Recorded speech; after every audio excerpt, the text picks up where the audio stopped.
Hello, I'm Lou from Westminster Abbey. Thank you so much for joining this question and answer session, which is a follow-on from the lecture that we hope you've already watched on Britain's imperial past and identity, with sort of special reference really to some of the monuments and memorials here at Westminster Abbey. To introduce our special guest historians today, I'm going to hand over to the Dean of Westminster, the Very Reverend Dr. David Hoyle. Hello and good afternoon and welcome to Westminster Abbey. It's always good to meet people interested in this extraordinary place, and it's especially good to meet historians because in fact I'm a historian too. I've lectured and published in history. The Abbey is a working church. There are 4 services here every day, but it's also a gathering place. It's a convening space for a nation and for Commonwealth. It's now 17 days before the coronation, and that's the point at which all sorts of people will have their eyes on the Abbey to hear what we are going to try and say about monarchy, the state and society. It's very difficult to talk about things like monarchy, state and society, and it's even more difficult when you have a particular history, because we're inviting people into a Christian space when they're not all Christians, and we're inviting people, as I well know, into an inheritance of empire and colonialism. The Abbey is a really wonderful place, but it is awkward, and that's a living problem for us. Just before arriving here to talk to you, I've been in a long meeting all morning about our monuments and about the legacy of transatlantic slavery represented there. This is something we are talking about all the time and working hard to think through what we are going to do next as we try to tell our history better. So it's a lively issue that you're engaging with today. You've heard from our 2 scholars already because you've heard their lecture. A quick introduction to Robin Whitburn, the lecturer in University College in London, a historian and someone who's spoken at conferences all over the world. Hello, Robin. Hello, David. Lovely to be here. We're also going to be joined by Abdul, who you saw on the lecture. I think he's engaging with a couple of technical difficulties, but he's well on his way and we have spoken to him already. So I hope you're going to have a marvellous time. I hope you're going to enjoy your Q&A session. I'm going to hand you back to Lou.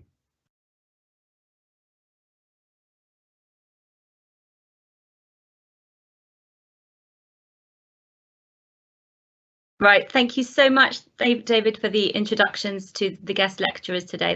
That's great, thank you. Right, so our first question, we'll pose it to Robin, since I think Abdul is just a little bit delayed. So the first question then, Robin, for you is this. Are we trying to rewrite history by applying modern values to the past? The National Army Museum recently said history should not be viewed through today's lens and that we should not be ashamed of our history. What are your thoughts? Okay, so perhaps a rather provocative answer to the question, are we trying to rewrite history by applying modern values to the past? Yes, of course we are, because that's what historians do. Historians construct interpretations that attempt to present the past following a set of principles and values. The idea of authenticity is a present day value. It's a value that we hold. We think that that presentations of the past should be authentic. That's not necessarily how people have always thought about the presentation of the past. They will have said that the past should be serving a particular story.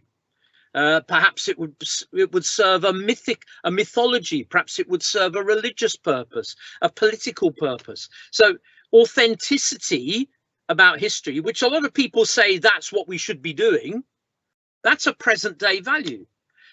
Inclusivity is a present day value that I think we want to apply as historians. Inclusivity means making sure that you're looking at the history of all the people of a particular place at a particular time. So women existed in the 18th century. By focusing on 18th century women, maybe we're following a kind of feminist ethic about women's rights, but we're also being authentic, because we know half the people in the 18th century were women. And so the simple principle of authenticity means you want to include people that at other times have not been included. Sorry.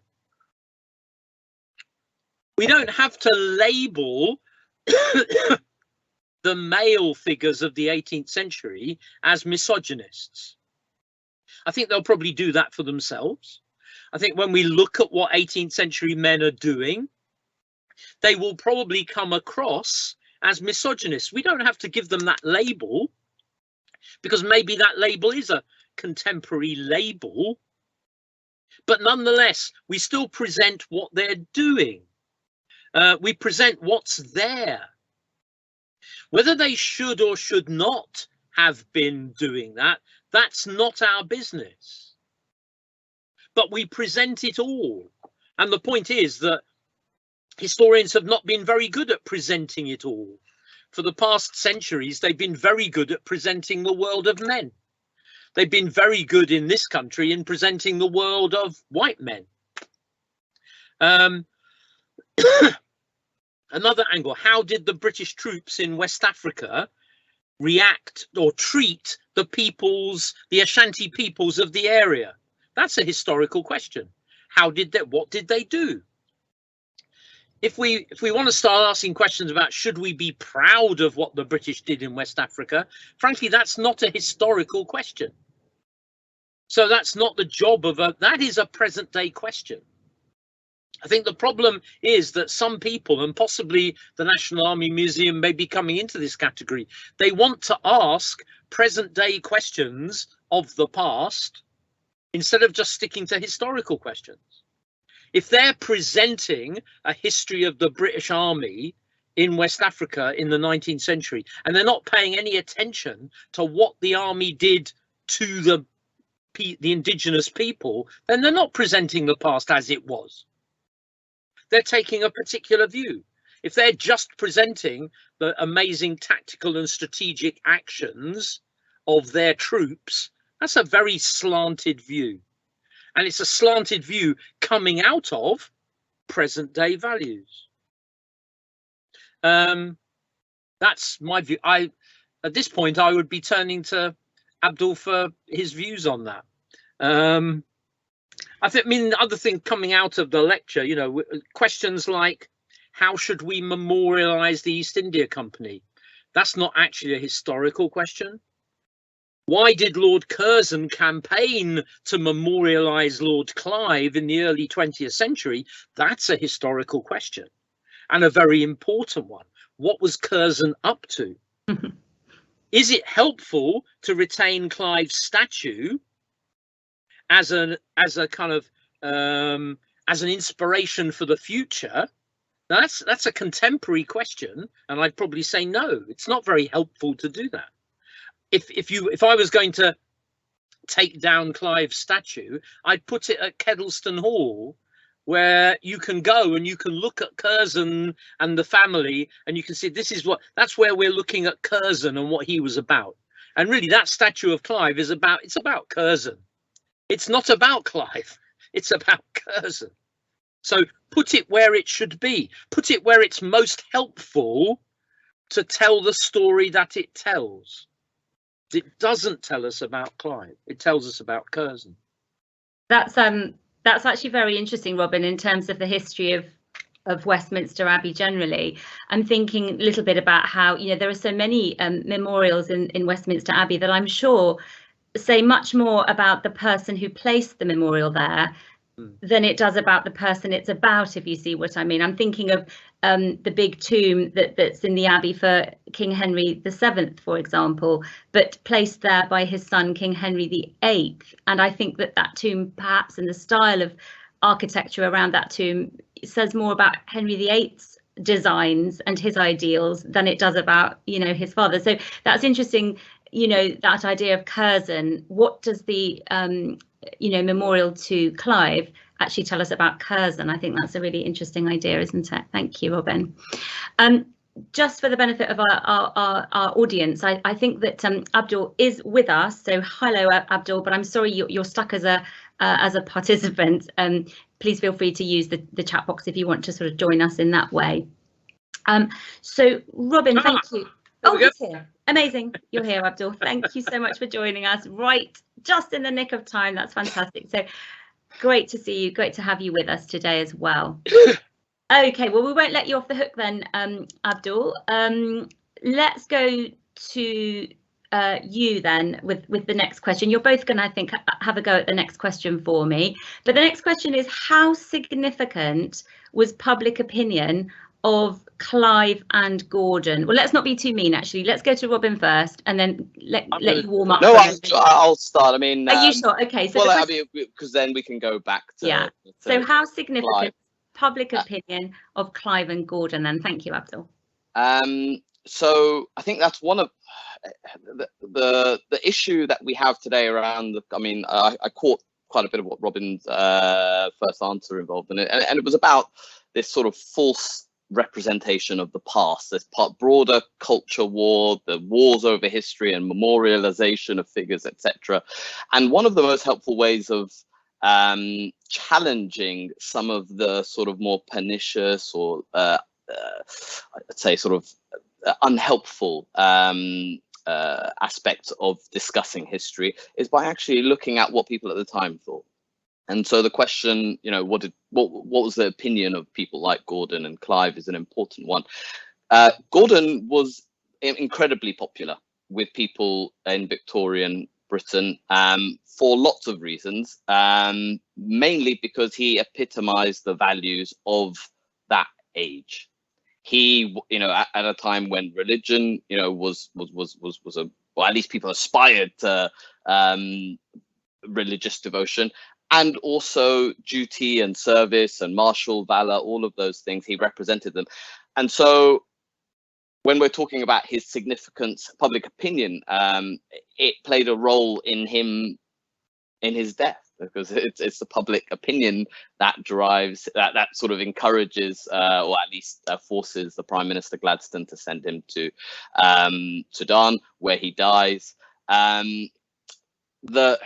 A narrower sort of public opinion of him, those in power, misused or appropriated his legacy in a sense for ends that he might probably would have disagreed with, to present him as this martyr who died for the British Empire, who died for, you know, the expansion of, you know, a certain set of values which, you know, he probably didn't agree with. So yeah, he was an incredibly important figure, and he contrasts with Clive, I think, which I think Robin will talk about, in that he was much loved. Other people casted suspicion on him for his lifestyle, but I think he was generally a well-loved figure. Well, Clive is a public opinion, and Clive again very important in the building of his career and how he became so significant. As a young person, the kind of local public opinion was that he was a disgraceful little upstart, and they probably, you know, in his local area when he was as a teenager, he ran a protection racket. You know, he was no good, and maybe that local opinion is what ended up getting him sent off to India to try his luck at a career in India. He emerges as a military person, as somebody quite prepared to get in amongst the troops and to lead a charge against an enemy, and he has this mentor called Major Lawrence, who also has a memorial in the Abbey. We didn't get to talk about that in the lecture. And as a result of this, he has this victory called the Battle of Arcot in 1751, and public opinion plays a very important role here, because William Pitt, Earl of Chatham, who was a leading politician at the time, calls him a heaven-born general. And the guy is 26, and he's just led a small little skirmish in the southern part of India, and he's getting called a heaven-born general. I'm pretty sure it went to his head. It naturally would. He's not even 30. He comes back around the age of 30. He's in London, and he builds himself a little celebrity career, buying his way into Parliament, as people did in those days. And he becomes somebody that the East India Company wants to send when there's trouble, wants to promote him. And public opinion played a part in doing that. And so he goes, and then he gets caught up in the Bengal Revolution in 1756 to 57, which I'll talk about in another question in a moment. And he has another victory. But that victory is quite different. And there's another question where all that will be explained. And he now gets a massive fortune. And when he gets his massive fortune and comes back to Britain, then public opinion starts to divide, because he's now a very wealthy oligarch, if you like. He's one of a smaller number of people who are now very wealthy. And then you start to get some negative opinions coming out about him. And so public opinion, of course, plays a role in this, because he doesn't just stick to being a military or naval person. And that's the difference between him and the other two men of 1756-57 who have got their big monuments in the Abbey, Admiral Watson and Sir Eyre Coote. They just stuck, in that sense, they kept to their lane. They kept to being dutiful military or naval servants. Clive just doesn't stick to his lane. He comes back. He wants to be part of the establishment. He wants to be a player in Parliament and so forth. And so people get very perhaps jealous, suspicious. Where's your money coming from, and so on and so forth. And then he gets impeached by Parliament, or sorry, not exactly impeached, but an inquiry, a parliamentary inquiry into his affairs, which doesn't nail him for anything, doesn't exactly totally exonerate him, and maybe, you know, his public opinion starts to kind of affect his name. We don't know why in the end he commits suicide. It's not absolutely clear the circumstances of his death. He had a penknife. He's got a wound across his body that is what kills him, and it's his penknife that does it. How some people still claim that he didn't actually commit suicide, I don't know. But it's pretty clear he did. And again, public opinion plays its role, because Dr. Johnson, Samuel Johnson of the famous dictionary, says Clive had acquired his fortune by such crimes that his consciousness of them impelled him to cut his own throat. So Johnson's very clear. He had to commit suicide because he was so corrupt. Who knows? But public opinion definitely played a big part. Many thanks to both of you. That's great. I'm going to direct the next question to Abdul, if that's okay. And the question for you, Abdul, is: do you think that Gordon's positive personality traits make up for his arrogance? Was he a goodie or a baddie? I mean, I like that question. It's because when I discussed sort of historical figures with young people, that was often what they wanted to find out. They wanted to know, is it okay for me to admire this person or to sort of hold them up as a role model? Of course, I mean, history is much more complex than the search for, heroes and villains, and but it's an entertaining question nonetheless. And I think in a way, he stands as an example of many of the things that the British Empire is sort of, I suppose, lambasted for. He wasn't somebody in search of wealth. You know, he died completely poor. He eschewed wealth entirely. Whereas, you know, the empire as a structure existed and was maintained through exploitation and the gathering of wealth through, you know, any means, you know, usually at the end of a sword or a rifle. And he seemed to, whilst also still being in the service of empire. So he's a paradoxical figure. He serves, you know, in China for a tyrant. You know, the Qing emperor is a tyrant, but it's in order to stop a rebellion which had claimed more, like, I think something like 60 million lives. It was the deadliest war of the 19th century, one of the deadliest wars in human history. I mean, he's commanding only 3,500 men in this, but he gains, you know, he feels like he has a mission to do good. When he's in Sudan, he has this same mission. Again, he's working under the umbrella of the British imperial structure, which is there to extract wealth in some shape or form from Sudan, certainly from Egypt. But he sees his job as, you know, creating a stable sort of system of governance. Even at one point says that the people should be given self-rule. And this is in the 1870s. And that sort of conversation for Africa certainly wouldn't, even for India hadn't. I mean, the Indian National Congress hadn't been established for 15 years. So the idea of, you know, self-rule is something that he was talking about for, you know, people within the British Empire. But if we're going to judge him, it might be best to judge him by the words of one of his contemporaries. And if you let me just sort of whiz through it, Annie Besant, who's a famous, you know, socialist, theosophist, you know, social reformer, etc., wrote in the year of his death a book called Gordon Judged Out of His Own Mouth.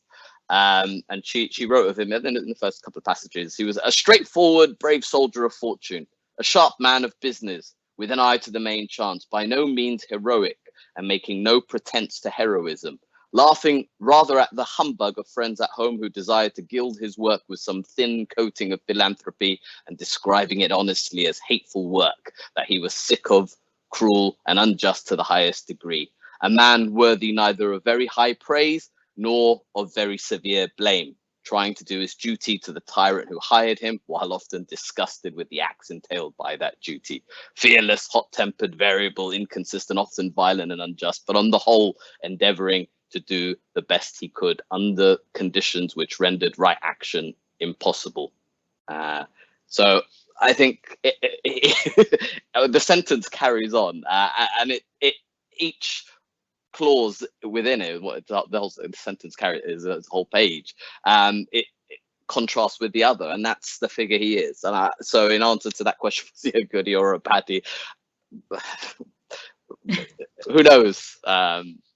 Both. Fair enough. Thank you. That's brilliant. I was going to ask you just to do me a thumbs up or thumbs down on him. Robin, are you thumbs up or thumbs down?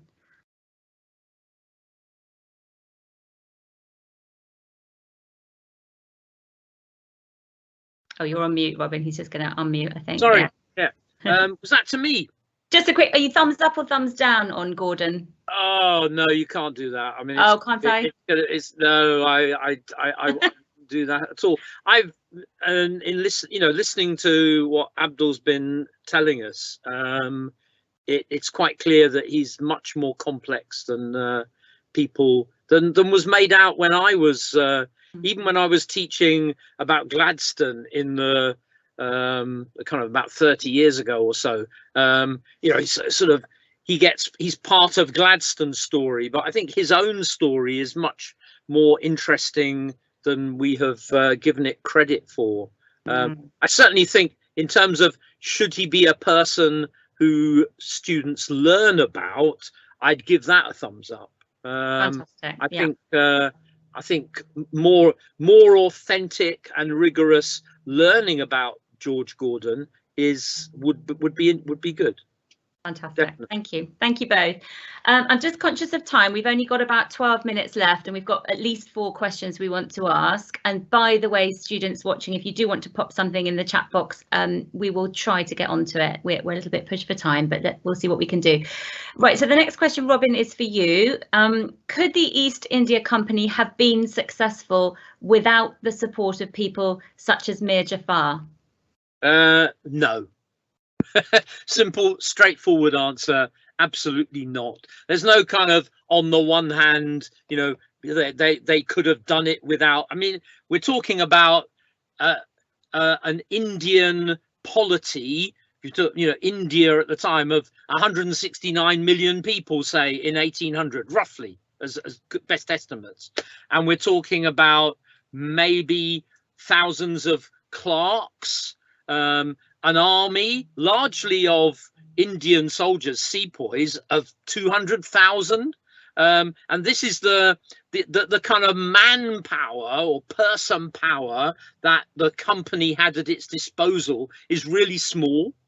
So it gets where it is by deals, by brokering deals with local people. That's how it starts. It's brokering deals, it's using local merchants, it's using local labor. When it wants to get into the political realm, it has to make use of, or it falls into, relationship with the people who have political power in the local area, like Mir Jafar.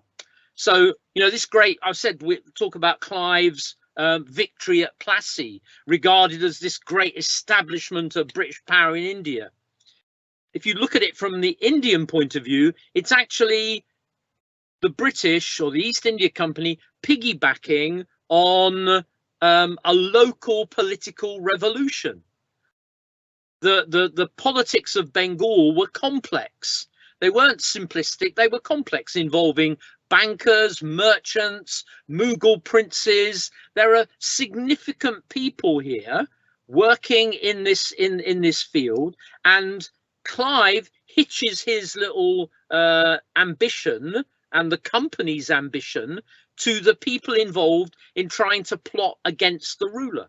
And Plassey would not have even, Clive wasn't even prepared to undertake the Battle of Plassey unless Mir Jafar, who was working for the Nawab at the time, unless this Mir Jafar guy was prepared to take some of the Nawab's troops and defect to the other side, unless that defection was on the cards, Clive was going nowhere. Clive wasn't even going to march out into the field. And all the time, in the kind of William Dalrymple in his book The Anarchy tells this beautifully. In the kind of fortnight leading up to the battle, there are at least 3, maybe 4 letters sent by Clive to Mir Jafar saying, you are going to come over to my side, aren't you? Where are you? Where are you? You said you'd be here. Where are you? I mean, it's kind of like if he'd had technology, I mean, he'd be doing like 100 texts a day saying, you told me you were coming. Where are you? Where are you? Clive he was part of this conspiracy. And it's on the basis of that that the British start to build or the East India Company starts to build its political power. So absolutely no question. They played their part. They hitched themselves to what was going on locally. Very short of time, but we've got 2 more questions I definitely want you both to have a go answering. I love this question because somebody has actually quoted from a past exam paper. So the past exam question on a paper says, Britain's colonial administrators brought benefits to both Britain and the peoples they governed in the years 1890 to 1914. And then the question to you both is, how would you answer this past exam question? You've only got a couple of minutes each. I would probably begin towards the end and just look particularly, I mean, if we're going to think about a particular colonial administrators, I mean, sometimes, just to focus on one, Kitchener, Lord Kitchener was commander-in-chief of the Indian army in the early 20th century, and he reorganizes it, raises 240,000 men. They are volunteers. They are paid for by the Indian taxpayer in that sense, but they are sent to garrisons in Singapore, Hong Kong, and then in the First World War in Mesopotamia, modern Iraq. So it benefited Britain enormously because those hundreds of thousands of Indian soldiers were crucial. I mean, at the same time, the British army was, so whilst the Indian army was 240,000, I think in 1914, 247,000, the Indian army was only 7,000 men fewer. They were the same sort of in numbers. It benefited Britain enormously, and Indians volunteered because they thought they were going to get independence out of it. And when they didn't, we see the rise of people like Gandhi. So clearly, these colonial administrators did not benefit their subjects. Otherwise, the independence movements of the early 20th century wouldn't have existed in the way they did.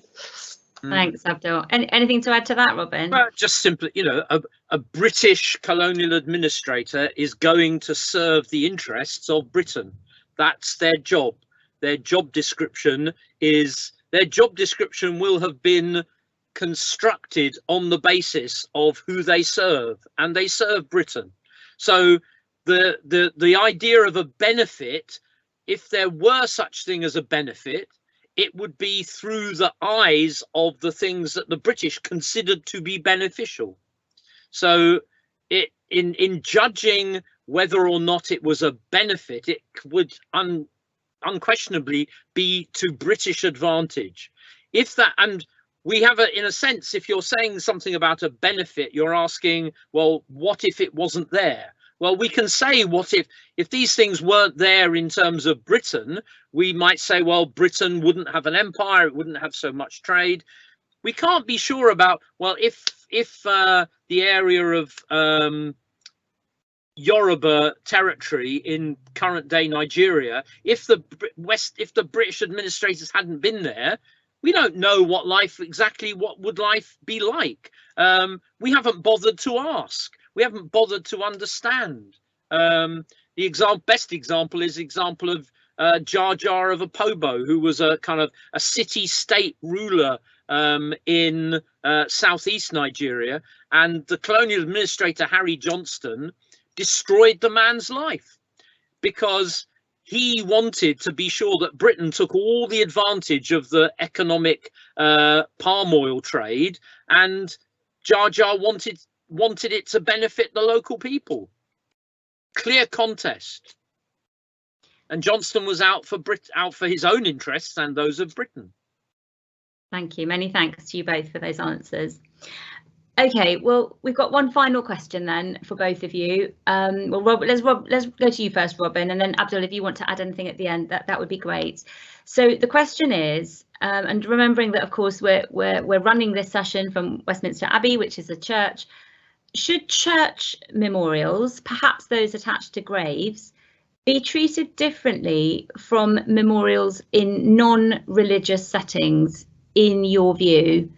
And I think that this question sort of came from that idea that the Dean was talking about at the beginning, how historic settings, churches, all sorts of places are now kind of rethinking interpretation of memorials and statues. So I think it's that sort of idea. So should church memorials be treated differently from memorials in non-religious settings? I think, a simple answer would be to say yes. But I think to an extent, part of it connects with what does the memorial represent? So if, as in the case of some people in the Abbey, the memorial represents the resting place of that person, which we tend in a lot of religions, we think of the resting place as representing a spiritual aspect of a person's life as well as the material aspect of their lives. So just in your backdrop, there, Lou, you've got the statue of William Shakespeare. We know that Shakespeare is not buried in Westminster Abbey. You know, his resting place is elsewhere. So frankly, if that place was going to be, if we needed that space for a resting place for somebody of significance, I'd say, yeah, well, let's put his statue somewhere else, because it's a spiritual place and we have this idea of a resting place. But I actually was just, it's interesting, earlier today I was with a school and we're doing work there on the match women's strike, and there were in the 1880s, and there was a woman in that strike called Sarah Chapman, and the local developers have wanted to demolish her grave, so that her grave is in East London, and there have been threats to the graveyard and to her grave. Now that should be respected, and the idea of a memorial at a resting place, that may be that you want to move her resting place and give it some thought elsewhere. Maybe Westminster Abbey. Maybe we might move William Shakespeare's mere statue and put Sarah Chapman's resting place in Westminster Abbey. I'd like to see that. Fantastic. Thank you, Robin. Anything to add to that, Abdul? Very briefly, I think there is the discussions around memorials that are, you know, peering down on people who are just going about their everyday business, like Edward Colston, and something inside an enclosed space. I think they're two very different discussions to be had, because one is clearly a way of intimidating or enforcing an ideology on unsuspecting or sort of people who have not taken a conscious decision. The rest would be up to the people who are, you know, attending the church. If they feel offended by this particular statue, I'm sure there is a way of, you know, voting or whatever, but it's their place of worship. And yeah, I think the two shouldn't be conflated. Thank you so much. That's great. We're going to wrap up in a second, just because we've got viewers, hopefully, who are, you know, interested in studying history, perhaps at university and beyond. Do either of you have a sort of a message for these students, perhaps along the lines of, you know, history, studying history generally? Why do it? Do you have any regrets? Is it the best thing you ever decided to do in your lives? Just a quick sign off from you both would be fantastic before we finish today. So shall we go to you, Abdul, first? Yeah, it was the best decision I ever took. You know, made many mistakes at the age of 18, but, you know, choosing history for university study was definitely not one of them. In terms of advice, I would obviously say read widely, but when you're reading, know that there is no such thing as a neutral history. I missed part of the answer to that question, that every historian is trying to influence you in some way. The historian E.H. Carr said that you need to listen to the buzzing in any historical text, and if you can't hear the buzzing, it's because you're not paying attention. It's not because it's not there. The buzz being that person's attempt to convince you to their point of view. And I think that's the joy in any historical study is finding that buzzing and then being able to construct your own argument. So yeah, enjoy it. It's brilliant. Thank you. Thanks so much. What about you, Robin? Yeah, I mean, totally agree. And I think what's quite exciting about these kind of early decades, at least of the 21st century, is that no kind of disgruntled or kind of jaded 17 or 18-year-old could any longer say that history doesn't matter, because actually the world has made pretty clear over the last decade that history matters. There were debates in the 1960s as to whether the subject would even survive in schools and education. It's so important, and the way in which the debates are happening, hopefully, I mean, debates about history go on, and sometimes you feel like you're in a revolving door where you're just coming round, the same things coming around again. I think in the last few years, we've stepped out from the revolving door to a new place, where people take history quite seriously and are not prepared to see it hijacked by, as Abdul said, like the culture warriors who want to wave flags and whatever.